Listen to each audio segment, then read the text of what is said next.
Apex Online Racing is sponsored by Elgato, who created this lovely Stream Deck. For more information about the Stream Deck, the link is in the description below.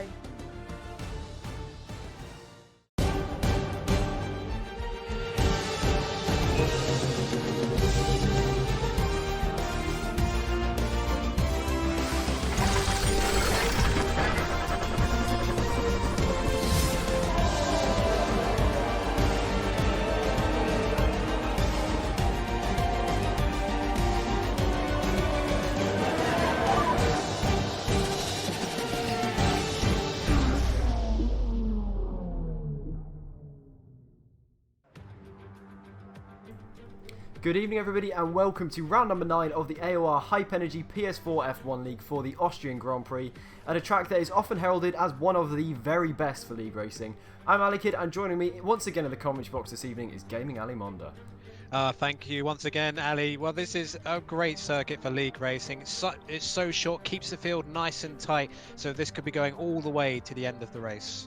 And with only 10 corners, some of which are perhaps debatably numbered, you wouldn't really expect the Red Bull Ring to be a particularly exciting track, but we've been proved wrong on so many occasions that it's now a given that we'll see an awesome race around here. A mix of high and low speed corners coupled with 3 DRS zones provides plenty of opportunity for overtaking, and drama is never far away. No, not at all. And as ever, given that we're in Austria, unpredictable weather, but it's bright sunshine above the track at the moment.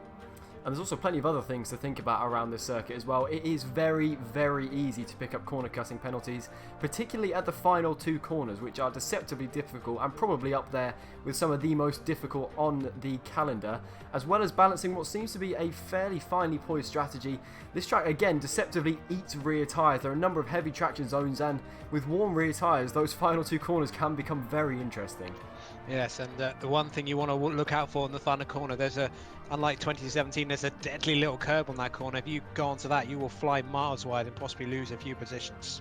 There is plenty to catch you out there, but as you just saw on the screen, there is plenty of opportunity for overtaking with the introduction of a 3rd DRS zone between turns 1 and 3, which definitely mixes things up a little bit as well. You can see the 3 tyres that we have available tonight. We have the Ultra Soft, Super Soft and Soft compound of tyres, but we are pretty much expecting everybody to be on a one-stop should it be a dry race. You can see the track records on screen at the moment.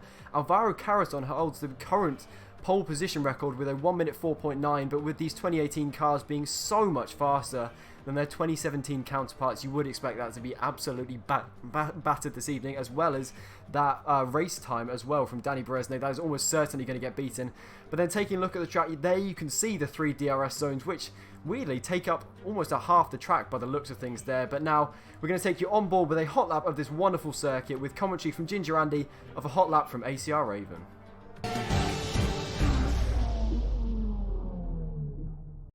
Here we are riding on board with ACR Raven as he takes us for a spin around the Red Bull Ring, home of round 9 of the AOR Hype Energy F1 Leagues. Climbing up the hill to start the lap and into turn 1, braking at 100 metres and dropping from 8th gear into 4th for what is a really short apex. Now it's important not to scrub off much speed as you begin the long climb up the hill, through the kink of turn 2 and into the braking zone of turn 3, dropping from 8th gear down into 2nd. Now this is the summit of the circuit, some 60 metres above the start-finish straight, but it's all back downhill from here, opening up the DRS and going down towards the braking zone of turn 4, which is really tricky. Got to hug the inside like your favourite granny. Don't let the car run out onto the curb. You want to avoid that as you now go flat out through turn 5 into the area where the racetrack comes alive. Into the blind entry of turn 6, 5th gear through here, accelerating into turn 7, throw the car in and then get spat out as you go on to turn 8. Now 2 corners left of what is the shortest circuit on the calendar. Here comes Raven into turn 9, 6th gear, incredible speed through there. The prancing horse gallops round the final corner and up to the line to complete the lap here in Spielberg. So let's take a look at the story so far. We have had 9 rounds of this AOR PS4 F1 season up to this point. Let's take a look at the championship standings coming into this one. You can see at the moment we have the McLaren of VGI and Michael out in front by 15 points from the Mercedes of Dominic Hoffman, as it has been pretty much all season with that gap remaining reasonably stable. And then Deagle Killer in the Red Bull up into 3rd place after a number of solid performances. But notably, you can see in 5th and 6th, our 2 champions from F1 2017, Synthetic and Ollie D, who are interestingly yet to win a race this season, which is a little bit of a weird start. Yes, but it just shows they've been, consistently in the top 6. They just haven't quite maybe had the luck or indeed the pace just to get onto those top steps. And it shows you just how competitive this league has been this season. We generally regard this as the strongest lineup we have seen in any league on this platform so far, and I think that definitely shows in the standings, as we also have a number of other interesting statistics for you. And the one that I'm going to pick out from this one is Floris's average positions gained is minus 4.4, which definitely shows that his strengths lie in qualifying rather than the race so far this season. Yeah, he's had 3 pole positions this season. He's failed to convert any of them. And, he keeps losing place on start. It happened last week as well. I'm not sure what the answer is for him. He's clearly got the speed, but he just needs to have a bit more of a cool head. Maybe that will come with experience. Perhaps, he just needs more races under his belt. But at some point, Zach Brown's going to look at this and think, you know what? You're quick, but we need someone who can actually get us the results. And there you can see the Constructors' Championship with McLaren, despite having the championship leader in their team, still find themselves 32 points behind Mercedes. So you can definitely see who's been pulling the weight in that team so far this season, race-wise anyway. But the Constructors and the Drivers' Championship are still very well poised going into the rest of the season. But let's get into qualifying then, shall we? Let's have a little look at what has been happening so far in this session. We have 12.5 minutes remaining, and we have a current provisional pole time from Epic Gamer of a 1 minute 3.4.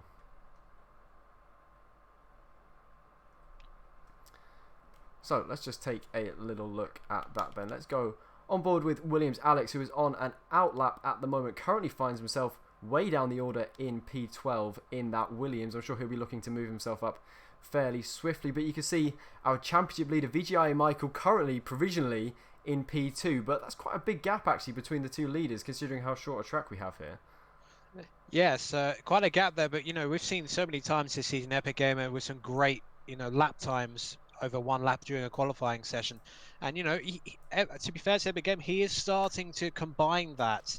Qualifying is always half the battle, but Epic Gamer is putting a run of results together. He was 2nd last week. It was that absolutely amazing drive by Jarno that won him the race, but it appears he's not actually here tonight, which is a bit of a shame. I'd love to see those 2 having a battle again. Yeah, we did have quite a race last time out with Jarno picking up his first victory of the season for Force India in what was an incredibly impressive drive. He was pretty much faultless the entire race, but unfortunately cannot make it tonight, I believe, so that is why he is off the grid. But we've been riding aboard with Williams Alex so far in this lap. Looks reasonably tidy. Missed the apex of turn 3 slightly, but that won't hinder him too much because it gives you a decent enough drive down this next DRS straight. Yes, absolutely right. I'm sorry to interrupt you, Ali, but it appears we have no game sound and you might still have it on mute. I have just fixed that. Just spotted that as well, and it's just been fixed. Excellent. But no, as you were saying, it's a I always consider this track, turn 1 to 4. I know technically it's 3 because turn 2 is more of a king, but turn 1 to 4 is very critical. It's a climb up the hill. It's a very tricky braking zone into turn 3 because it's like uphill. So sometimes you think, okay, do I have to brake a bit more to get up the hill? And then sometimes you leave it too late and then you go really deep into the corner and leaves you really open to attack. Yeah, it is a deceptively difficult track. You'd think with only 10 corners it wouldn't be that challenging. I think the game has it down as an easy track as well, but I think they're pretty wrong with that one. There's a couple of very difficult corners, particularly the final 2, which I think are some of the most difficult on the entire calendar, as we just watched Ollie D go through them and put himself up into P4, 1/1000th of a second behind P3. That's just how close things can be around this track. Yes, and I think it's going to get ever closer as time goes on. And Flying Finn in an impressive P3 at the moment, and then RC Alonso, he's had some decent results in qualifying, but he now needs to get some points on the board. So I think he'd be pretty happy in P5. It's because the field is so close. A lot of the drivers will be getting the DRS off each other. So if you get stuck behind a little train of slower cars who keep using the DRS to stay ahead, you can lose a lot of time around here. Yeah, you can indeed. It's also reasonably difficult to follow. Once you get out of the first sector, there are plenty of medium and high speed corners which really do affect you with the dirty air, and those can definitely cause you some problems, particularly with tyre wear and things like that as well. Being sat behind a car in front can overheat your front tyres and just cause you all kinds of problems in the race. Yes, well, Austria, since it's, reappeared on the F1 series, it has had a reputation for high tyre wear. So, one stop is possible here, but you have to be careful. If you push the whole race, the one stop will be very difficult for you. It will indeed. As we just watched Michael come into the pit lane, he is currently half a tenth behind his teammate in the lead. As we just, well, I say that, Flores just goes and puts it on pole by a tenth and a half pretty much, with a 1 minute 3.3, which is a very impressive lap time there, and looks like it should give him a decent position come the end of the session if he doesn't improve between now and then. As we look down towards the lower reaches of the top 10, currently the top 10 separated by half a second. To be honest, I would expect it to be a little bit less than that come the end of the session. Yes, I agree with that. Well, the one driver who hasn't had a particularly good session so far, if we're talking the drivers at the top of the standings, Deagle Killer, all the way in P16 at the moment, well off the pace, just under 1.5 seconds off the current time by Flores. I have a feeling actually that probably isn't a representative time from the Red Bull, who, as you mentioned, currently finds himself P3 in the championship. He must have made a mistake somewhere in there. As we just watched the two Ferraris almost come together into turn 4. That was almost very embarrassing for Alex and Curly, with Alex seemingly not really knowing where his teammate was, but just about getting out of the way. It's been a reasonably scruffy lap though from Curly. Let's see if he manages to improve, and no, he doesn't. So remains P9, half a second off pole. Yeah, I have a feeling he may have invalidated. Yeah, he invalidated that lap. May not have been the final corner, but that's the reason why he didn't improve. But Ferrari P8 and 9, that's not too bad for them at the moment. And Alex, I think he's only on 10 points so far this season, which, considering his former glories, perhaps isn't exactly what he's expected. As we have full course yellows somehow. There was a yellow in every single sector there. There must be people off at every opportunity. There's plenty of scopes to get yourself into gravel traps here, which I think quite a few people probably have done. It doesn't take you to miss your apex by much or run wide by much to find yourself in a wall or a gravel trap or your session completely over. Yeah, so I like the fact that there's grass and gravel traps to slow the cars down. I think too many tracks have these ridiculously long runoff areas, as we saw in France last week, for example. Because I think it doesn't put as much danger into the minds of the driver. I think the real skill, when you know that if you go off the track you're going to slow down a lot and you still put in a great time, that is the reward for all the practice. Yeah, this is certainly more of a traditional track than what we saw in France last time out, though. Although France did provide a very, very entertaining race, regardless of the fact that there is a huge amount of runoff really, and very little kind of penalty for a mistake. That's the word I was looking for there. As we watch Flying Finn fly through the final two corners, and he misses the apex slightly. That's very wide. That might well be an invalidation. Let's see what it is up to the line. No, actually, and he puts himself in P2, just over a tenth behind Flores. Wow, yeah, a really solid lap from Flying Finn there to get into P2, and he's just over a tenth behind Flores. He's had a really good session so far. I've been on board with him a bit, and he's looks a bit ragged out that final corner, but it is a very hard corner to judge him on. But outside of that, he's looked really smooth behind the controls. And would show that he probably does have a lot more time to find in this session, which is slightly concerning for all of the other drivers involved, as we're riding on board with VGI and Michael, who's been moved down to what is now P6. That is how close the grid is, as the top 10 is now separated by just under 0.4 of a second. He uses fifth gear actually through the penultimate corner. That's an interesting one.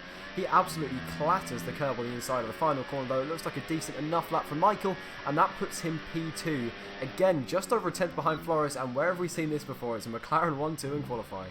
Indeed, but Epic Gamer is fast on his current best, so 103.495, and he's about half a tenth up. So, given how close it is, this could still be good enough to put him onto the front row as it stands. Half a tenth could move him up a number of positions. Let's see if he can hold it together through the final two corners. He opts for sixth here actually, in comparison to the McLaren using fifth that we saw early. It's very wide at the final corner as well, though, all over the curb. Let's see, up to the line, and it is so close to pole position. 25 thousandths of a second. This is going to be nail-bitingly close. I know, less than 2/10, covering the top 6 right now with 5 minutes of the session to go. The smallest error, the smallest gain is clearly going to decide who's going to be on pole position here. Yeah, this really is what we want to see. The tiniest little error. The one lock-up, going over the curb slightly too much, is going to cost you 3 or 4 positions. That is how incredibly close everybody is in this league is on board with Nardi on these super soft tyres. The only driver currently to have these super soft tyres fitted on his car. With 4.5 minutes left of the session, due to the fact it is a short track, he will have time to get back out again afterwards. It will be interesting to see whether he sticks with that strategy, because I think starting P11 you could have a reasonably decent strategic gain from that. Well, I guess that depends, of course, what the weather is going to be for the race. Yes. You know, it doesn't seem like anyone's trying an alternate strategy in terms of the tyres to qualify and qualifying, so I wonder if that suggests at least a wet start to the race. It might well do, and we've seen it before as well, that starting in the rain does cause a few problems for some of these drivers, as Nardi crosses the line and does not improve and stays P11 on those super soft tyres. So I imagine he'll probably be looking to go out on the Ultras again after this, as everybody is now coming out to start their final laps in this qualifying session, and we are building to the climax of what is probably going to be one of the closest qualifying sessions we will ever see. I think so. I mean, you know, it's so close that if any of the drivers in the top 6, you know, invalidate, they could find themselves in deep trouble dropping down the order. So the pressure is most certainly on, and Flores and Epic, at least, they've been two of the qualifying specialists in this division so far. Yeah, they have indeed. As Flores still in the pits, Epic Games still coming back to the pits, so they are leaving their laps very, very late indeed. Let's try and find somebody who is about to start a lap. Then let's pick NTG Freak, currently 2nd place in this championship, but down in 8th place. He's also known as Dominic Hoffman, for those of you who are looking at the standings earlier. He's doing very, very well up to this point in the championship. He is probably Michael's biggest rival up to this point, trying to get as much heat into his tyres as possible before starting this lap. He has 2.5 minutes remaining, so if he messes this lap up, he still has a little bit of margin of error to go for another one, whereas some of the other drivers perhaps won't have that luxury. Yes, but one of the dynamics that the battery has given us for qualifying is that, you know, in the past when we didn't have it, if you messed up your first flying run at the death, you could then just go again. But, you know, if you don't have that battery to, you know, back up your speed, then there's even more pressure to get your first run right. It is indeed, as it looks like a pretty good turn 1 from NTG Freak, and then a pretty good turn 3 as well. He's got a bit of traffic in front of him. That looks very, very distracting. There's a Force India doing off-roading on the left-hand side, but he manages to avoid the Sauber as well. Then trying to pick out your braking zone into turn 4, just after the 100-metre board, down to 3rd gear, maybe even 2nd at the apex. He does use 2nd just there to get a little bit of extra bite on turn-in, and up to 6th, and maybe, no, he's backed out of it actually, so he's going for another lap, I would assume. He needs to improve from P8, otherwise he's going to find himself well down the order. Yes, well, it's not a bad place to be inside the top 10, but he would like a few more positions that, as Michael and Flores prepare to start their flying runs, trying to lock out the front row for McLaren. So Michael, as he's about to come across the line, I think he is about to start his flying lap here, so let's see what he can do into turn 1, down to 4th gear, clipping the curb very nicely, running slightly wide, a little correction for oversteer, but that won't hamper him too much at all down this main straight. It looked like he used the track to perfection there. Let's see what he can do though into turn 3, again braking just after the 100-metre board, down to 2nd gear, misses the apex slightly, pushes slightly wide, but then he'll pick up the DRS and decent traction as well, so that won't have cost him much time at all. Remember, he has to find just over a 1/10 of a second to challenge his teammate for pole position. Then into turn 4, can he finish his lap where NTG Freak failed? He's locked up and missed the apex by quite a long way there. That is not going to help his lap one bit, as he's actually been jumped by car Alex, who's found himself up in P3, and Michael's wide again, so the lap isn't quite coming to our championship leader here. Let's stay on board for the rest of the lap. Slightly wide again, he picked up the apex a little bit nicer than he had done the previous 2 corners. Now can he hold it together for these final 2 corners to try and rescue this lap, see if he can challenge his teammate down to 5th gear again, throwing it through the final 2 corners and up to the line. What is it going to be for VGI and Michael? Can he challenge pole position? I don't think he can. Surely he's going to be a little bit further off, and he is by 200th of a second. That is unbelievably close. Let's see what Flores can do though. Can he improve again? No, he's going to start his flying lap, I believe, here. So there's still plenty of time for other drivers to improve. Yeah, an Epic Gamer is faster in Sector 1. So he's on a good lap at the moment. The Haas driver heading through the middle sector. He's got a bit of traffic ahead and who's on a flying lap, and he's catching the Red Bull driver rapidly. It could be Deagle actually, who's, speaking of which, Deagle's in P18, so he's got to get his run right. Epic Gamer has a huge chance to grab pole position here away from the two McLarens. Can he do anything into these final two corners? Can he hold it together into sixth gear, using all of the track beautifully, not extending at all, missing the apex of the final corner slightly all over the curb on the exit? That is definitely going to hamper him. Can he take pole position though? No, he can't. It's 0.06 of a second to Floris' provisional pole time, so it's looking very good for Floris at this point. Can he improve it again though? He still has plenty, well, he doesn't have plenty of time. If he crosses the line here and improves, surely that is going to be it for this qualifying session. He has been unbelievably close. And then through the final corner, what is the McLaren going to be able to do? Can he pick up his 4th pole position of this season? Up to the line, it's been stolen by Nardi, and then Floris takes it again at the death by a 1/10.5 with a 1 minute 3.1. He delivered under pressure. We thought he had it sorted, then Nardi stole it just before he crossed the line, and then he took it back. What a qualifying session. Wow. Nardi had pole position for so little time, he wouldn't even had a chance to raise his hand in celebration, because Floris just took it back immediately. He said, no, this is mine, you just sit down, Nardi. But Nardi, that's a bolt from the blue from him. He's out-qualified his teammate, which he struggled in qualifying against the reigning champion this season. He's on the front row, so I'd say Nardi is probably one of the stars of qualifying based on that. Although I think the real star of qualifying has to be Floris, who has taken pole at the shortest track on the calendar by a 1/10.5. That might look like a tiny margin, but around this track, that is huge. And qualifying before he put in that lap was ridiculously close. It was, what, 0.06 between the top two, and then he goes and smashes in a lap like that. That is just unreal. I know, but I mean, it's less than a second between the top 18. I mean, how close a race is this going to be? I think in terms of the spread, that has to be the closest spread that we've seen this season by some margin. Certainly. This grid is unbelievably competitive at the best of times, and when you throw him at a track like this, the grid is just going to be ridiculously close. With qualifying times, 0.000 of a second are going to cost you positions, but in the end, it's Floris who has battered everybody pretty much and stuck it on pole by what looks like a reasonably big margin, as Alberto actually has left the session. That's a little bit of a weird one. Not sure why that would have happened. We'll see if he gets back in. But let's just run you through the grid then before we start this race. It's Floris on pole by Williams Nardi in 2nd place, with Epic Gamer in 3rd, ahead of VGI and Michael in 4th. An impressive qualifying from Alex in 5th, ahead of Ollie D in 6th, Flying Finn in 7th, Williams Alex in 8th, Army Danny G in 9th, and then Curly Whirly rounding out the top 10. And then NTG Freak is going to be the first man to have free tyre choice for the race, which could be crucial. And then Big C, RC Alonso, Tim Palm, Deagle Killer, Clarkey, Alberto, and Jay Thorne rounding out the grid. Yes, well, hopefully Alberto can get back in.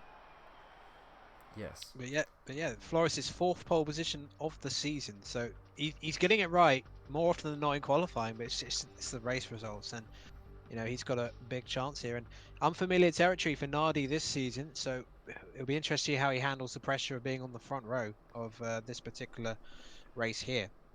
He's challenged for victories in the past, but I think on this game we haven't quite seen the best of him just yet. Maybe this is the weekend that it changes and we see Nardi fighting right at the front. He had a pretty good race out in Monaco, but other than that, nothing else really springs to mind as a standout performance from him. So maybe this is the week that we finally see it all come good for Nardi. Yes, you know, Monaco was a really strong performance from him, but you know, street circuits, you know, you can get some funny results there, and you know, in terms of his overall results this season, that was pretty much a freak result. I think he'd be the first to admit, but you know, this is more like it from him. It certainly is, but I think the real question coming into this one is whether Floris can finally convert a pole position. He was so much faster in qualifying. If he doesn't manage to get at least a podium in this race, questions are certainly going to be asked. So, as we're about to start our formation lap, it is looking very, very overcast. Maybe, just maybe, we can have a little bit of rain to spice things up.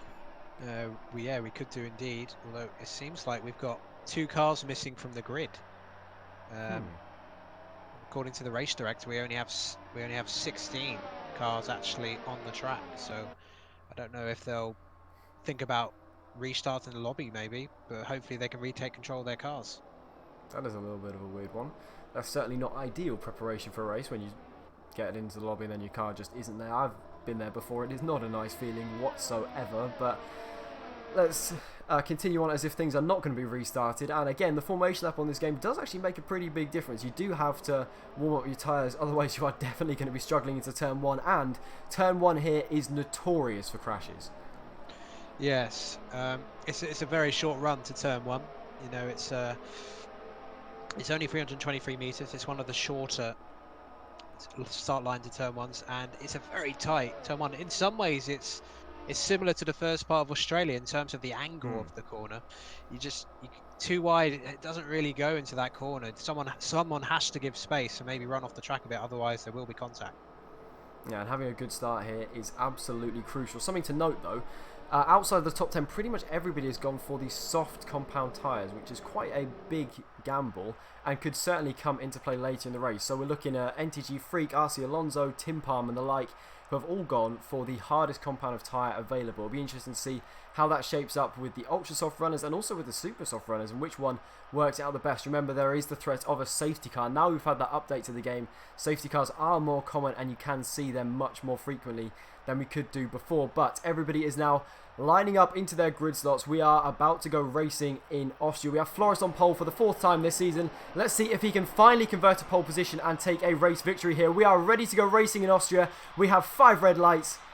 And away we go. Let's see if Floris can get a decent enough getaway to defend into turn 1. He appears to already be ahead of the Williams, who's under pressure from the Haas car behind. Is Nardi going to have to go defensive? He is, as Epic Gamer storms down the inside and will steal P2 from the Williams of Nardi, as Floris manages to get away pretty effectively out of turn 1. And Epic Gamer now coming under pressure from Nardi again into turn 3. Is getting very, very busy behind. Epic Gamer doesn't go defensive, but Nardi dives it down the inside, and it's 3 wide behind. There is so many cars going together into turn 3. Somehow Alex has managed to get himself up into P4, and there's a crash behind with Curly, and I think that's Army Danny G as well, as now Alex is trying to look around the outside of Nardi into turn 4. There's no going there, as I think that's Flying Finn as well, trying to look around the outside of Ollie D. That's not going to work either. So as we're about halfway through lap 1, we have Floris from Epic Gamer, from Nardi, from Alex. Yes, big contact with Danny and Curly at the back. They sort of just collected each other at the back, and Big C's picks up a time penalty already. Alex has really converted his grid slot. He's under real pressure from Michael and a whole gaggle of cars as they go into the penultimate corner. And they are side by side through the penultimate corner. That is not an overtaking opportunity. Alex runs wide, and Veloce Ollie D sneaks down the inside as well, and he's lost 2 positions in 2 corners there after such a good start for Alex. He suddenly lost it all, and again he's under pressure into turn 1. Is Flying Finn going to dive it down the inside? Yes, he is, and Alex is going to lose another position, and well, he's falling down the order very quickly here, which is slightly concerning for the Ferrari, and I think Williams Alex as well might be able to sneak past if he doesn't get boxed in here into turn 3. He looks potentially down the inside. Alex goes defensive, but there's not really anywhere he can go, but he does manage to maintain P7 in the end.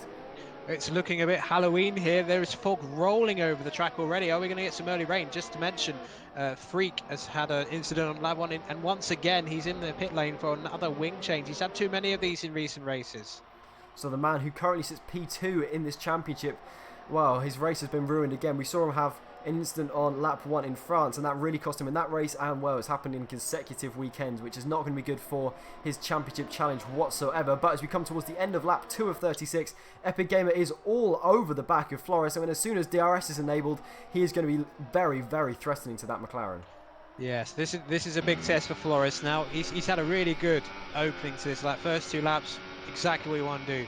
But now, lap 3 DRS and Epic Gamer, you know, he's won races since he's been on the podium. He's had better results than Floris this season. He's converted some of the great qualifying performances that Floris has not. So Floris has really got to, you know, think about the defence here. And Epic Gamer, one of the traits of his driving is that he seems to be absolutely rapid in the race, definitely more so than qualifying, and that's definitely going to be a little bit worrying for Floris, as he is well within DRS range and looks like he could be, well, ready to pounce in a few laps' time. He set the fastest lap of the race as we cross the line, so he's definitely faster than that McLaren at this stage of the race. So can Floris hold it together for once this season, or is he going to be under pressure again? Yeah, nice move from the reigning champion Alex to take P9. Yeah, no, Floris, he's saving battery in the middle sector. You know, we have seen before he's just used up all his battery in the first 2 laps, and then he was kind of hopeless after that. But no, he's saving battery for the defence. So I think he's got a slightly smarter head on today by the looks of it.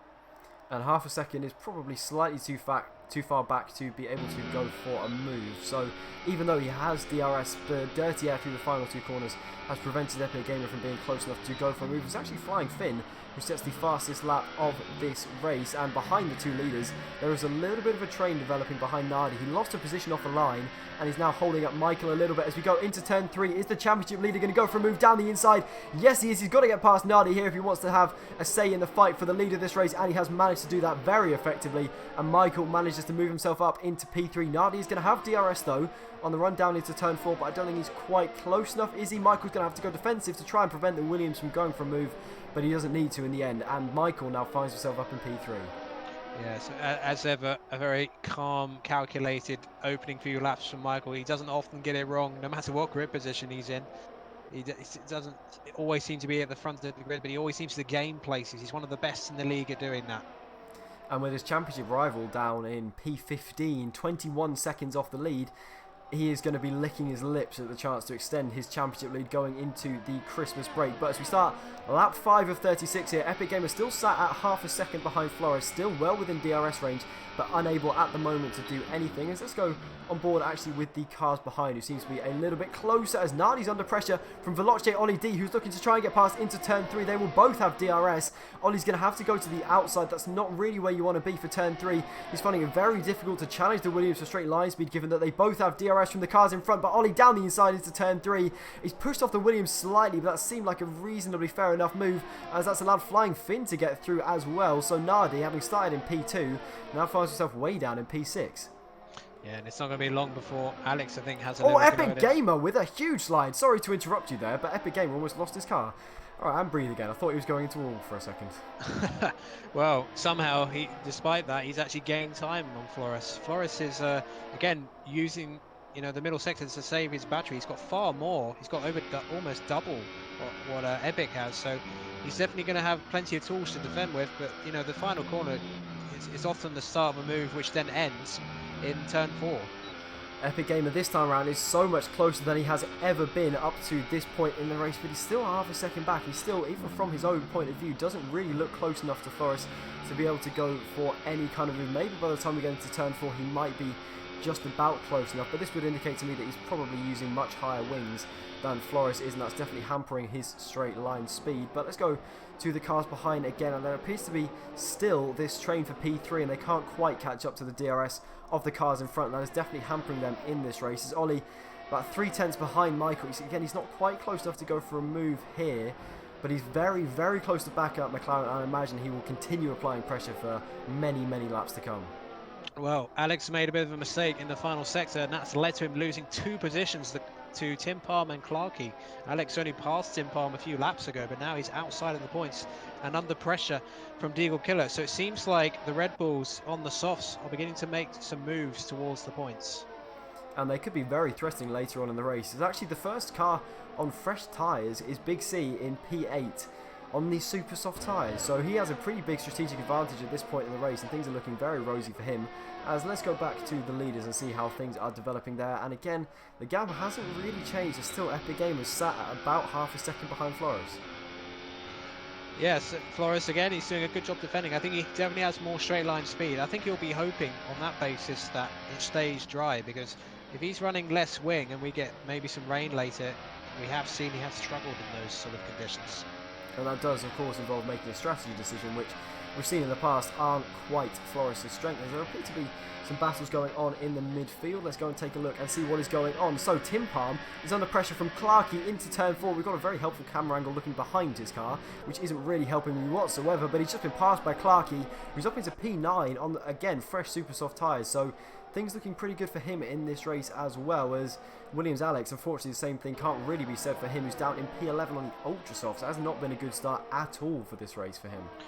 No, he's not been able to make the move, but Ollie D is looking like the quickest driver in the top 4 at the moment. The last lap we just went through, he was quicker than the race leaders by 4/10, and that is why he's closing right on the back of Michael. He's not quite close enough to go for a move into turn 1, but it seems like he should definitely be close enough to go maybe into turn 3, if not turn 4. So closing up right up to the back of that McLaren. Can he go for a move on the championship leader into P3? He has he hasn't won a single race so far this season, but could that be about to change? Ollie D moves up into P3, and he has lightning pace in this race, and is looking very good for him at this point. He's going to come under pressure again though from Michael, who maybe is close enough to go for a move into turn 4. The leaders are also getting very close together, but Ollie sweeps ahead into turn 4 as Flying Finn hits the back of Michael and loses some of his front wing, I think I saw there, which is definitely going to hamper his race, and things are looking so good for the Toro Rosso, but again, it's just all gone wrong. Yes, it's weird. The game stuttered there for a second, so I don't know if that was a bit of lag which caused Finn to hit the back of Michael there.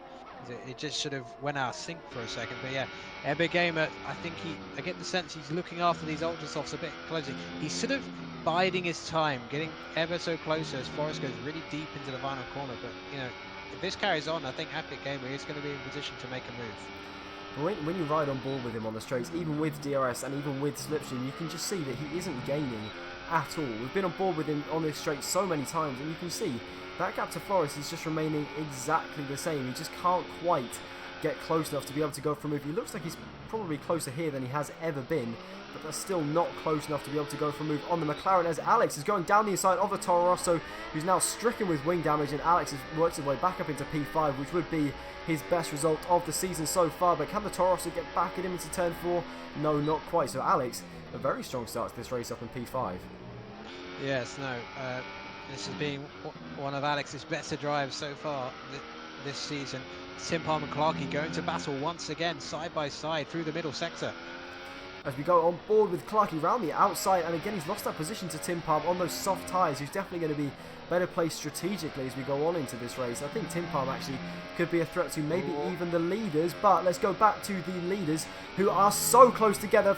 Epic Gamer is all over the back of Flores as we go into turn 1. He's even got the inside, he's ahead before we even get into the braking zone here. He's able to take the racing line, and Epic Gamer moves up into the lead. He's very wide though on the exit of turn 1. That could give Flores a chance to get back into turn 3. He'll have a DRS. He'll move to the outside for turn 3. He can't quite get close enough though.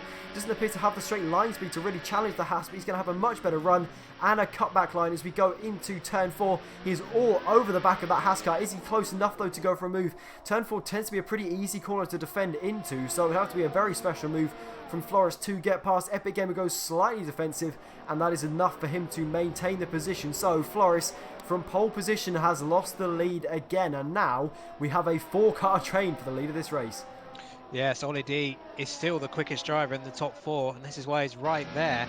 You know, that was great from Epic. He was so disciplined covering off the inside going into turn 3, because, you know, it's very tempting to take the racing line to take the corner, but he just gave Forrest no chance of coming back at him, at least for the time being. And if Epic can nail these next few laps, which he appears to be doing at the moment, he could distance Flores, get out with DRS, and that could be enough for him to potentially win this race. But Ollie D is all over the back of Flores. We said he's the fastest car on the track. Flores is going very aggressively defensive on the straight. That was a little bit strange to see, and they're side by side together into turn 1, and again they are still side by side on the exit, and no one is able to pull ahead. But Ollie with the inside for turn 3, surely that should be enough for him to be able to get that move done, although Flores' straight line speed is enough to carry him back ahead before we get to the braking zone. But this time Ollie D is later on the brakes, cuts off Flores' line beautifully and moves himself up into P2, but he is now out of DRS of Epic Gamer, which could be crucial here. Yes, I think those tyres, the ultras are reaching the end, at least for Flores. Now Michael has elected to take an early pit stops, and he's got nice clean track, so he's attempting the undercut for sure right now. And those top 4 were so close when he came into the pits, and particularly as Ollie and Flores have been battling on this lap, this has played perfectly into the hands of Michael. Are Epic and Ollie going to respond on this lap? You would imagine that they probably will have to if they don't want to lose their positions. And yet Epic Gamer does indeed come into the pit lane negotiating what is actually a very tricky pit entry here. Ollie D stays out, but Flores comes in. So let's see if we can find VGI and Michael and see where he comes out in relation to these guys. He had a completely clean air lap on those soft compound tyres, but is it going to be enough? The softs often take a lap or two to heat up properly to be able to get the most out of them. So let's see if it's been enough for Michael to potentially jump Flores and Epic Gamer. So as he goes into turn 1, where are those other 2 cars going to be? Epic Gamer and Flores currently in P8 and 9. You can see the Haas at the end of the pit lane. He's ahead of Flores. Is he going to be ahead of Epic Gamer though? No, not quite. Epic Gamer comes out of the pits just in front of him, but Michael on those warm tyres is definitely going to be a threat to Epic Gamer on this lap. Yes, no doubt about it. And I think Michael, assuming he doesn't get caught up behind Epic Gamer, I think he's going to be jumping AliD as well. So Michael making the early stretch call. We've seen this before. He did this at Canada, and it helped him earn the race win, even though he had no tyres left at the end. So let's see what Michael can do here, though. He is so close to the back of Epic Gamer for what is now the net lead of this race.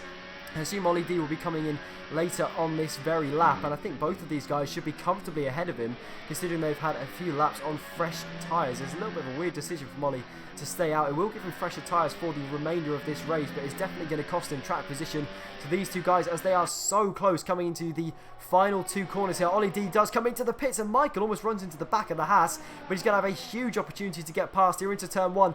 If not into turn 1, then he's definitely going to be close enough into turn 3. Let's see what he can do, though. On board with our championship leader, he is closing so fast the back of Epic Gamer, but decides against going for a move into turn 1. He'd have to sit behind, see if he can get a decent exit, and then go for it into turn 3. He's so close again to the back of that Haas. Is there anything he can do? The Epic Gamer will surely go to the inside to try and defend Michael. Forced to the outside. Is that going to be enough for him to be able to get past? He's slightly ahead in the braking zone. Epic Gamer runs him slightly wider. They will be side by side on the exit as well. But Michael pulls ahead with better traction. He doesn't have the DRS though. Crucially, and Epic Gamer will be able to come back at him into turn 4. This should be a huge move for the lead of this race. This is all playing into the hands of AliD and Flores, as well as Epic Gamer around the outside at turn 4. What a move that is, but they are still going to be side by side as they go into the next left-hander. Epic Gamer finally takes the lead, but Michael tries to get a cutback, couldn't quite make it work. What a battle that is, and again the top 4 are just going to come together, and this battle is looking very tasty. Oh, it is indeed. But so Epic Gamer maintains the track position he earned when he overtook Flores, but it was really hard fought. But I think Michael is going to throw it up, because those softs do take a couple of laps to get really up to temperature. So let's stay with the McLaren then, as he's about to start lap 15 of 36. These guys are the net leaders in this race. He dummies to the inside to try and put Epic Gamer off into the braking zone, but he is so close to the back of that Haas. I'm surprised he didn't pick up wing damage there. He looked like it was almost pushing him through turn 1, but again into turn 3 he has another chance. Can he make it work this time? He's trying to look for the inside desperately, but Epic Gamer does a very good job of closing it off. So the championship leader again has to look to the outside, and that's not really the line you want into turn 3. And again, Epic Gamer being ahead into turn 4 will have free choice of which line he wants to use. That's going to make it very difficult for Michael to get past, although he switches back to the inside. What a move that is, and Michael takes the lead, although he locks up, and Epic Gamer will get it back into the exit of the corner. And what a battle this is turning into between the Haas and the McLaren. Michael sends it down the inside, a very unorthodox overtaking opportunity, and again he has to sit behind, and this is being defended impeccably by Epic Gamer. This is a heavyweight clash here at the top of the standings in AOR. Brilliant action here, really good respect from both drivers, leaving just enough space. But Michael, you get the sense that he needs to get this move done soon, because he's pitted earlier than these guys. So if it's a one stop to the end, he's not going to have as good tyre life, so he can't take out too much life in his tyres. He's also running very, very low on battery, so if he wants to get past, he certainly has to do it in the next few laps. But again, he is so close on the exit of turn 1. He's tried twice already. Can he make it work this time? Again, though, he has to go to the outside. It's so difficult to overtake around the outside at turn 3. Can this time he pull it off, though? He was much further ahead into the braking zone, and finally he appears to have got that move done. But let's go back to Epic Gamer and see if he can do anything about it into turn 4. This time Michael will be able to go defensive, surely. He decides against it, but he's so late on the brakes and makes a very late move under the brakes to go defensive as well. I think that slightly caught out Epic Gamer, who is unable to make a move stick again, but he's very close into the next left-hander, and again Michael dummies very late to go to the inside, and that is very, very nice defending from the pair of them. But finally Michael's got that move done. I get the sense though, finally got this move done, but I don't think that's going to be the last No. move. They have very similar pace, very similar sector time, but all the while AliD was the fastest driver on the ultra shots between these 4 earlier on, including Flores. He's now closing in DRS of these 2. But that wasn't quite the best exit out of the final corner for Epic Gamer, and that has allowed Michael to get away enough into turn 1 that he is not close enough to go for a move. But let's see how this tournament shakes out. This is the first time that Michael's been defending from Epic Gamer. Let's see if he can manage to keep the Haas behind him for as many laps as the Haas managed to do to him. It appears that going for the inside at turn 3 and going for the inside at turn 4 makes it very, very difficult for the car behind to have a sniff really at getting past. But this is now very much a 4-car train for what is the net lead of this race. Do not go anywhere, people. This is going to be a fascinating second half of this Grand Prix. Yes, and at the moment the 2 Red Bulls in P1 and 2 on the soft compound. They'll be hoping for rain really, otherwise they're not really going to be anywhere, because they're going to be losing so much time. Although of course they will be on the fastest compound at the end of the race. And we've seen before that has worked for them. Going for the alternate strategy has certainly worked for Deagle Killer on a number of occasions. Spain is definitely the one that springs to mind most prominently, but again, Epic Gamer doesn't quite seem close enough as we go into the final two corners, turns 9 and 10 of what is probably the shortest track on the entire calendar. He doesn't look like he's quite close enough to Michael to go for penalty. a move. I didn't quite see who that penalty was for, actually. It's for Epic Gamer. He went wide in the penultimate corner, off track limits. To be fair, Michael did as well, so I wouldn't be surprised if he got a warning as well. And given how close these guys are, that 3 seconds is definitely going to hamper him come the end of this race. But let's see how they continue to fight it out on track then, rather than let the race be decided by penalties. Epic Gamer goes for a huge dive down the inside. Is Michael going to leave his space into turn 3? Yes, he does, but he's going to have better traction on the exit. Epic Gamer is so close though, and with the DRS, surely this should be a fairly simple move. He's gaining and gaining and gaining. He's going for the outside at turn 4. Michael with the inside though, that is definitely the line that you want. He's still going to be on the inside on the exit, and again, they are still side by side. Epic Gamer though will have the inside for the next left-hander. Michael, is he going to try and launch it around the outside? That's not really where you want to be, but he is still there on the outside, and finally he has to concede the position. And Epic Gamer, moments after getting a 3-second corner cutting penalty, has retaken the lead of this race. Oh, this is shaping up to be a classic AOR battle here, because this is effectively the net lead at the moment. Although up ahead, AliK17 and J4, the two Saubers, are giving their team a bit of a heart attack because they are having a ferocious battle for P3. And whilst all that is going on, the net leaders are rapidly approaching him, and that gap is going to close very quickly. But again, Michael sits behind into turn 1. Nobody seems very keen to go for a move here. Let's go on board with Ollie, though, as he's going to have the best view of this fight for the lead. Epic Gamer is under so much pressure from Michael again into turn 3. Surely this is another major opportunity for Michael to try and get past. Is he going to go potentially a little bit early on the brakes and go for a cutback? No, he's not. He's being pushed wide a little bit as well, and that might allow Ollie to get through. Depends where Epic Gamer places his car. Who's going to get the slipstream? Ollie's looking a little bit boxed in here, but that might give him a chance into turn 4. It's almost 3 wide momentarily as Michael round the outside at turn 4. Has he managed to make it stick? He's got much better traction than Epic Gamer around the outside. If he can manage to make this one stick, this would be an unbelievable move from the championship leader. There's a little bit of contact between the two of them, and Michael makes it stick for now. But again, this doesn't look like it's over anytime soon. No, it's not. I thought for a moment Ollie was going to be tempted into doing an almighty lunge, but oh, here comes Epic again. And they are going to be side by side through the penultimate corner. That is not where you want to be going side by side at all. And then Epic Gamer finally thinks better of it going into the final corner. And Michael picks up a 3-second time penalty as well. And now the two of them are equal on penalties. And Ollie D, currently the only man in this 3-car train not to pick up a penalty. And I don't believe, actually, surprisingly, Flores doesn't have a penalty either up until this point. But we'll have to wait and see on that one, as this time Ollie looks much closer to Epic Gamer than he is to Michael. And surely the Mercedes this time could be looking for a move. He's getting very, very close for all three of them into turn 3. Ollie has to avoid Michael in the braking zone. And Michael could be losing 2 positions in one corner here as Epic Gamer steams past that McLaren. And unfortunately, didn't quite work out for Ollie. That's a minor miracle that he didn't pick up wing damage there, as again Epic Gamer has to go defensive for Michael, who just had so much straight line speed.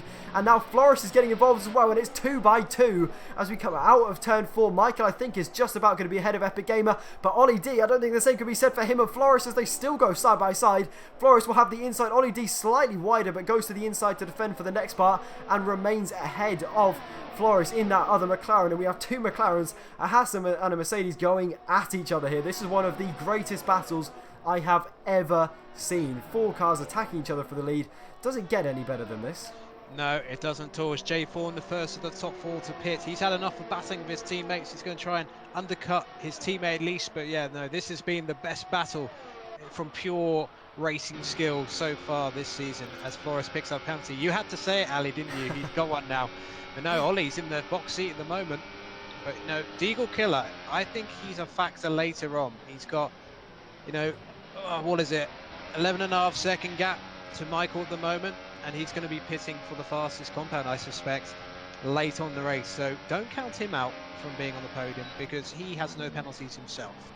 I guess what it probably depends on most of all, though, is the traffic that he gets coming out of the pits, because even though these guys have been battling so much, if Deagle Killer finds himself in traffic after he comes out of the pits on either super soft or ultra soft tyres, he's going to be really struggling for lap time, and that could potentially cost him enough time that he won't be able to pick up a podium. But he has come into the pits on lap 20 of 36 for what I assume will probably be a set of super soft tyres, actually, which should comfortably take him to the end of this race. And I agree, actually, he will certainly be a factor come the end of this race. Yeah, oh, and RC Alonso, oh, that's a shame for Alonso. He's had a real race. picked up a 5-second penalty. Has to get a great view of Deagle in the pit lane, and then the top 4 screaming past, all nose to tail. And Epic Gamer again, this time doesn't look quite as close as he has been on previous occasions, but he is gaining and gaining. Is he potentially going to go for a move into turn 3? Dummies to the inside. Michael, I think, thinks better of that and saw the dummy attempt and decided, I'm going to cover off the inside. I'm not going to risk a flying Haas down the inside, and he manages to stay ahead as a result. But these guys are still very, very close together, and Ollie is pretty close into turn 4, feigns to the inside, but then again, quite sensibly thinks better of going for a move that far back. And Floris actually, surprisingly, hasn't really been able to get too involved with these guys. He seems to be clinging on a little bit. There is definitely the biggest gap there as Ollie looks down the inside of Epic Gamer a little bit. That was quite an odd one. Yes, not usually a place you see an overtake. Or maybe just having a look, trying to spook the Haas driver ahead, but you know, Epic, you know, not having any of that. And he seems like a bit of a seasoned campaigner, Epic Gamer. Even though this is, I believe, his first season in the league, he has been driving superbly, really.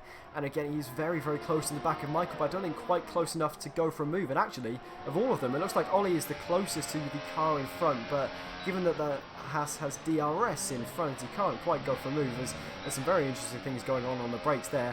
Epic Gamer, though, again, not quite close enough to Michael, so I don't think the McLaren will even have to go defensive into turn 3. Yeah, well, Michael just picked up another warning at turn 1. He cut it, so he's under pressure. He could get another penalty, but he's just been battling away with Epic and Ollie all this time, especially Epic. And Epic, you know, again, he's just building his battery up again, getting ready for another assault. It's certainly easier to pick up corner cutting penalties whilst you are in a battle, though, I think, anyway. Just one more thing to distract you, and then corner cutting tends to be the first thing to go when you have something else to worry about, I think, anyway. So that's probably why these guys seem to be picking up a few more penalties than you would perhaps expect. But I mentioned it in the intro, actually. This track is very easy to get corner cutting penalties out. The final 2 corners especially, running wide at turn 1 is very strict as well. And, well, as you're seeing here, it can really affect the result at the end of a race. Yes, and the super softs on Deagle are clearly working very well. He's only 4.3 seconds off the lead. Wow, that's unbelievable, really. And you can even see him in the same camera shot as Floris.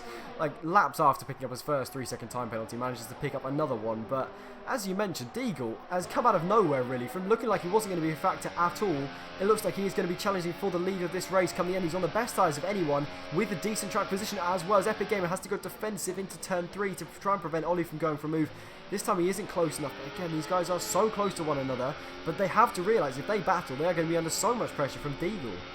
Well, I think you know, Alex didn't really fight Deagle because obviously they're not really on the same strategy. So Alex looking just for a solid haul of points, which he's looking very good on because there's no one else near him in terms of the alternate strategy. So Deagle is a factor to win this race. No penalties, and he's on the best compound, and they'll go to the end. What a strategy this is. He has pulled an absolute blinder here. I don't think anyone expected him to, well, fight for the lead by the end of this race, given that he started outside the top 10 on a set of soft compound tyres, drove perfectly on the opening stint. We barely mentioned him, which shows that he wasn't involved in any incidents or anything like that, and that has worked out perfectly for him. And he's now 1.3 seconds behind a podium, and we still have 12 laps to go. He sets the fastest lap of this race, and he's definitely going to be getting involved later on in this race as Ollie tries to look for a move down the inside of Epic Gamer, but cannot make anything stick, and he now must be very frustrated sat behind that Haas car. I'm on board with Deagle now. He has got 1 3-second penalty. I'll just correct myself there, but he is tantalisingly close, and he's got so much more confidence on the brakes. He's gaining like 3 or 4 tenths a sector at the moment. His pace is incredible on these tyres. I mean, he's taken 1.8 seconds out of Floris in a lap. But the only thing that stands between him and a race victory here is 4 of the fastest drivers on the PS4 platform, and 4 of the guys who are unbelievably quick in qualifying, as Epic picks up another 3-second time penalty as well, and that means he's level with Floris on 6 seconds, Michael on 3, and then I believe Ollie on 0. We'll have to check that one just to make sure, but I think at this point Ollie is still looking like he is going to be on target to win this race, but Deagle Killer is 4 tenths behind Floris and looking very, very threatening. But let's go back to the leaders. They're all so close together, and Curly Whirly picks up a 3-second time penalty well down the order, though, down in P17. That's not going to be affecting anything, but Deagle Killer could be on for a move here. No, not quite. He's going to have to sit behind Floris again. He gets a very odd line into turn 1, but he's going to have to sit behind again for now. This time though, could Ollie be close enough potentially into turn 3? It's very hard to go for a move when you have 2 cars in front of you. Actually, it's Epic Gamer looking down the inside of Michael into turn 3, challenging for the lead of this race, and he pushes Michael off slightly, and that's going to allow Ollie maybe to get past the pair of them into turn 4. They are so close together. Ollie though is completely boxed in. He's in the toe of the Haas. He's going to look down the inside into turn 4. He is of Michael but not of Epic Gamer, and he's managed to move ahead of the championship leader, and Michael loses 2 positions in 1 straight. Oh yes, that was a brilliant lunge by Epic Gamer going into turn 3. Daniel Ricciardo-esque late on the brakes, and that caught Michael off guard a little bit, and now he's down to P3.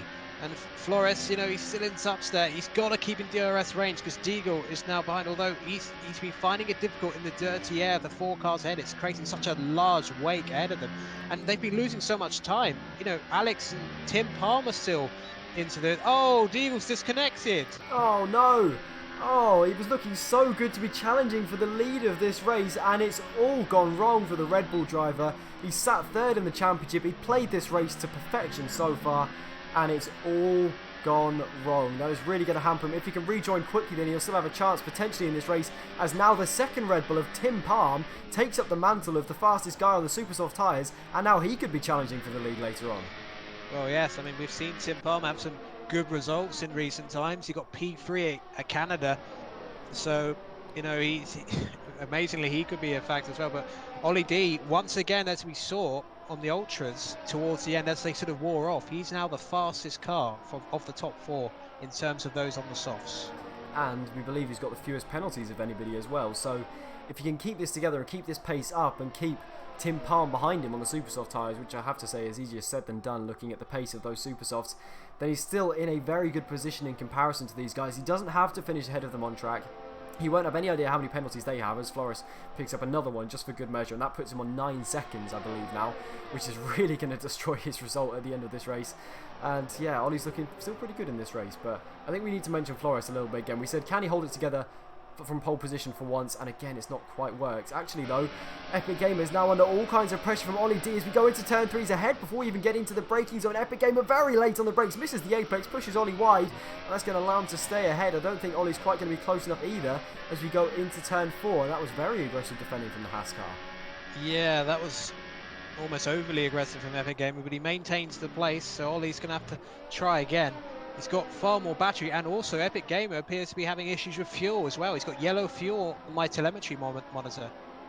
As Deagle Killer rejoins the session, but he's down in 15th, 12 seconds behind 14th. That is... my heart goes out to the Red Bull driver. That has got to hurt like nothing else. He was nailed on for such a good result, and it's just gone horribly wrong, out of his control. We really do feel for you, my friend. We really, really do. But now his second Red Bull teammate of Tim Palm is now looking all over the back of Flores, who's, well, crucially fallen out of DRS range of the cars in front, as well as picking up 9 seconds worth of time penalties. And I think Tim Palm is going to be getting past him very shortly, but it's also looking like there could be a move for the actual lead of this race, as Ollie D again is closing so close up to the back of Epic Gamer. Again though, he has to go for the outside at turn 3, which we've seen plenty of times in this race is not where you want to be at all. Epic Gamer being very aggressive and just about fair enough that time, I think, in defending into turn 3, and somehow in all of that he's got the DRS. I have no idea what crookedry he's managed to work to get that, but he's managed to stay ahead, and that has kept Ollie D behind him, and now under pressure from Michael as well. But that was very well defended from Epic Gamer again, who maintains the lead of this race again, and this battle goes on and on and on. But whilst that was going on, Tim Palm got past Flores, and he is now closing on the top 3. Yeah, I think Flores is actually going to drop to, you know, Alex is closing in on him as well. Same tyre life, but I think Flores is going to be behind Alex as well. So from pole position down to 6th at least, it's been another of those races for Flores, unfortunately. Yeah, it's just, again, for Flores, not really worked out whatsoever. But again, it's looking very close for the lead here. Ollie D, this time he's going to go for a move into turn 1. He's switching it up a little bit. Down the inside of Epic Gamer, he's ahead before we even get into the braking zone. But Epic Gamer, very, very late on the brakes, kind of came back in the second phase of braking there. And that allowed him to close right back up to the Mercedes. And they are still side by side as Michael, is he going to make it 3 wide here? It is, it's going to be 3 wide into turn 3. Can he get past all two of those cars for the lead here. No, not quite, and AliD remains ahead, and then somehow Epic Gamer comes out of nowhere, powers round the outside, and gets himself back up into the lead, but he's going to be under pressure again into turn 4 from AliD. Is Michael going to get involved again here? No, he's not. AliD again looking around the outside. Can he get better traction than the Haas car to propel himself up into the lead? And Tim Palm as well, looking to try and get past Michael behind. This is playing into the hands of the Red Bull so well, but Epic Gamer sweeping around the outside of the Mercedes. This time though, he cannot make it stick, and I think for the first time today, AliD finds himself up in the lead of this race, but he's under so much pressure from Epic Gamer, from Tim Palm, from Michael. It is all kicking off on lap 29 of 36 here. Yeah, Tim Palm used the superior traction and Supersoft to do a brilliant move around the outside of Michael. Now he's in the top 3, he has no penalty, so he's on for P2 at least. And he's closing right up to the back of that Haas, who's being hampered by 6 seconds worth of corner cutting penalties. Is Tim Palm going to go for moving to turn 1? No, he's not. Epic Gamer is very late on the brakes, and AliD picks up a 3-second time penalty. They're all at it, and with 6 laps of this race remaining, that could be crucial come the end here, and they're all 3 coming together again into turn 3. And is there any space at all for Tim Palm on the brakes? He almost runs into the back of that Mercedes. It's getting very, very busy as he drifts, and he almost hits the wall, and on the grass out of turn 3, his life flashed before his eyes, I'm sure there. That was almost his chance of victory. Up in smoke as Epic Gamer goes back to the inside into turn 4. This is a huge chance for him to take the lead, but AliD again swoops around the outside very impressively, and I think this time Tim Palm could be getting past as well. No, not quite. And AliD again is ahead of the Haas, and they're still side by side, and they are still side by side, and AliD though finally manages to stay ahead as Tim Palm launches it down the inside of a high-speed corner. What a move this would be if he could pull this one off. Again, he's going to look to the outside for the penultimate corner. Can he get a switchback, use his superior grip, and try and get past that Haas car? If he can get past Epic Gamer here, surely he is nailed on for the victory. Otherwise, there's no way. Surely that AliD can defend on those soft compound tyres. But Tim Palm, can he go for a move now into turn 1? Epic Gamer, is he going to go defensive? No, he's not. And Tim Palm this time sits behind into turn 1. And can he go for a move this time, though, into turn 3? As now we have pretty much 6 cars within a second of each other fighting for the lead. This is unbelievably close. This is certainly one of the best races I've ever seen, as Tim Palm now goes down the inside of Epic Gamer. He's very late on the brakes, makes a little bit of contact with the right rear of that Haas car. And you're going to be able to power past on the exit. Surely not quite, though, as they both have DRS. That's not going to allow him to get past. Epic Gamer might be able to go back to the inside for turn 4, though. No, not quite. And he's hit the back of AliD, and he's gone wide. And that's allowed Tim Palm to get past. And I wonder if he's got wing damage from that, because he hit right into the back of AliD. Oh, and Epic Gamer's race goes from bad to worse. Right front. I think he's lost end plates. And yeah, he's struggling for aerodynamics through these corners, which you really need downforce for. Oh, Curly, we've only had one DNF. Well, Alberto didn't join, obviously, but Tim Palm now, he doesn't even have to overtake, really. He just needs to not get a penalty. He's in the box seat. But Michael may be on for a podium now because Epic Gamer's penalties. But Alex has, I'm going to check actually for you. As we ride on board with Tim Palm into turn 1. He is on the super soft compound of tyres. He has 4 laps now to overtake the Mercedes of AliD, our champion from season 14, and he is so close to the back of him. And into turn 3, he's going to be close enough to go for a move. He's already ahead in the braking zone. Can AliD do anything about this? They make contact on the exit as well, and that is surely going to be enough for Tim Palm to move up into the lead of this race. AliD though will have the DRS. He has to come back now into turn 4, otherwise surely his chances of victory are gone here. Tim Palm goes defensive, and that is it. He consolidates his move for the lead and takes it away from AliD, as Epic Gamer behind them is fighting away with VGI Michael. Is Michael going to send it down the inside here? No, he's not, because Alex is sending it down the inside of him, and Alex out of nowhere has suddenly become a contender in this race and finds himself now up in P4, overtaking the championship leader, who's lost 2 positions in 1 corner because of that move. And Michael from the lead of this race now finds himself down in P6. Everything is happening now. This race is just unbelievable. Yeah, this is on my screen. He's on super softs, but I think he's definitely on the softs because he started in the top 10. But yeah, I think he's been in clean air since he pitted. He was sort of in no man's land, but because the drivers in front of him have been battling so hard that it looks like they've destroyed the tyres. That's why he has so much pace in comparison. So Alex is on for his first podium of the season, I think. And what a result that would be for him. Can he pass Epic Gamer here, though? Epic Gamer with that wing damage in the Haas. Can Alex get around the outside at turn 3? This is not a place you really want to be going into that corner. He runs very wide as well. And that's going to allow Flores surely to get past. Alex doesn't have the DRS. Epic Gamer has it into turn 4, and that is not going to allow him to get through, surely. Is Flores going to make it 3 wide into turn 4? Yes, he is. It is 3 wide between the Ferrari, the McLaren, and the Haas. And Flores, with a banzai move, has steamed into the side of Alex's car and relegated him from P3 to P5. And I wonder if either of them have got took damage from that, as somehow in all of that Flores manages to end up in P3. Yeah, well, I think that there is no way Flores would have made the corner if there wasn't anyone else there. So, bit of a naughty move from Flores there, I have to say. Yeah, that one did look on the edge of fairness, I have to say, but actually, whilst all of this has been going on, AliD is impressively managing to stay in touch with that Red Bull as we start lap 34 of 36 of what has surely been one of the greatest races in the history of this league, maybe even in the history of AOR as a whole. He is so close to the back of that Red Bull as Flores picked up another 3-second time penalty. That is 12 seconds or something now. That is just insane. I think that might even drop him down into 14th place, looking at how close that the grid is. That is just unbelievable. That's going to destroy his results so much. But AliD doing a very, very good job on managing to stay with that Red Bull against all the odds, really. Yes, well, the best of the super softs are gone now. So, you know, the great performance Tim had earlier on is gone, but he's only got, you know, 2.5 laps to do it and no penalty. So really, he just needs to hold it together and he will win this race. As VGI Michael off camera there managed to get himself up into P5 ahead of Alex. I'm not sure how many penalties Michael has, but he's done a very good job of, I think, not getting damage in this race, considering how much he's been battling with everybody else around him. As Epic Gamer, I think, doing a very good job of holding his own as well. He's still right on the back of Flores. I think this battle for what is P3 is going to get very, very close again, as we have so many cars all in one train. That is unbelievably close. There are so many cars in one camera shot coming through the final corner. That is so cool to see. As Epic Gamer right onto the back of Flores. I don't think he's quite close enough to go for a move, though. Michael behind him as well, also not close enough to go for a move, and Epic Gamer hasn't had the best run through turn 1, and that is going to allow Michael to be all over the back of him as we go into turn 3, as Williams Alex picks up a 3-second time penalty.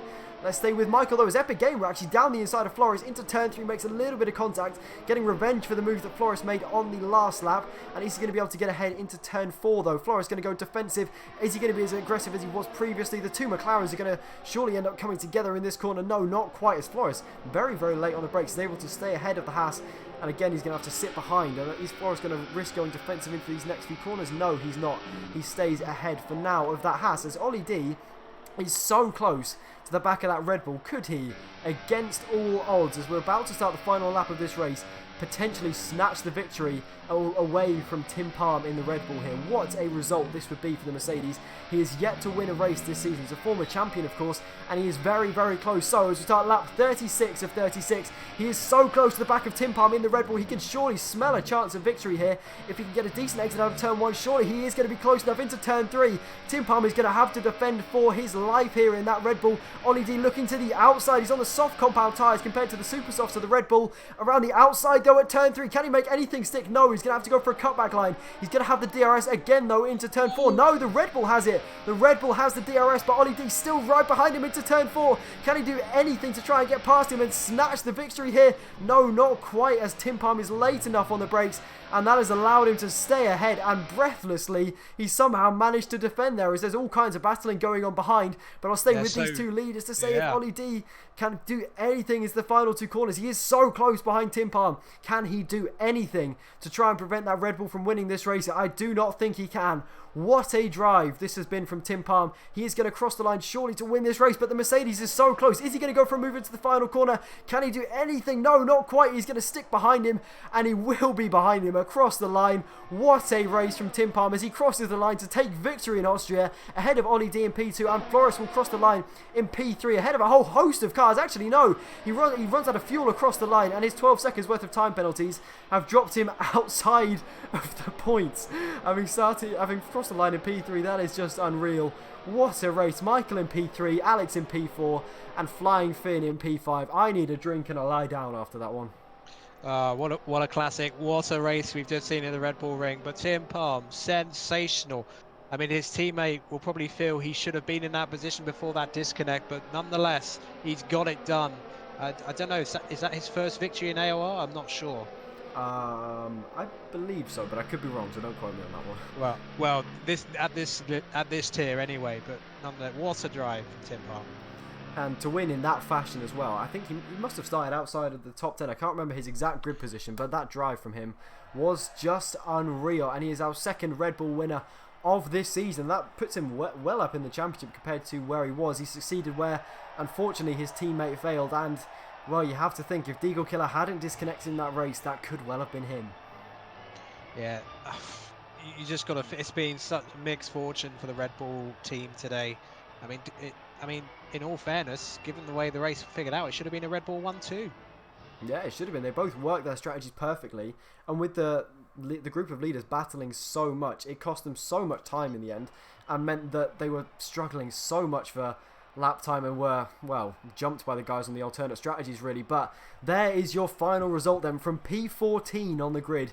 Tim Palm claims victory in Austria with one of the best drives I think this league has ever seen, with Ollie D coming home in an impressive P2, with championship leader Michael extending his lead in the championship in P3, with Carl Alex his best result of the season in P4, Flying Finn impressive in P5 ahead of Clarkey in P6, Epic Gamer down in P7, that's disappointing for him, with Nardi from P2 on the grid down in P8, Big C getting points in P9, and then RC Alonso rounding out the top 10 with Williams, Alex, Flores, still can't quite believe that, NTG Freak, Deagle Killer, J Thorne, Army Danny G, and Curly Whirly rounding out the grid.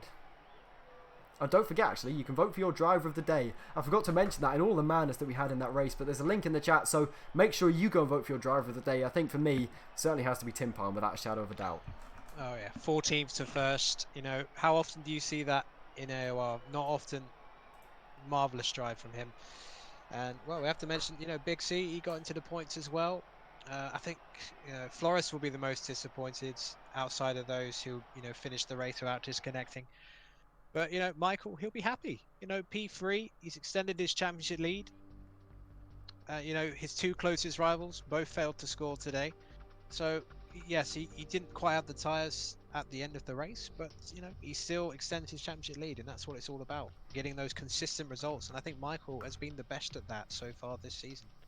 And on that note, I think that will do it from us this evening. Make sure you go and tune into the Xbox and the PC races later on. I believe the PC race will have already started by this time, but if they go anywhere near matching that one, we will have had one of the best evenings of racing we've ever seen in AOR. But thank you all very much for watching, and we will see you next weekend. Goodbye.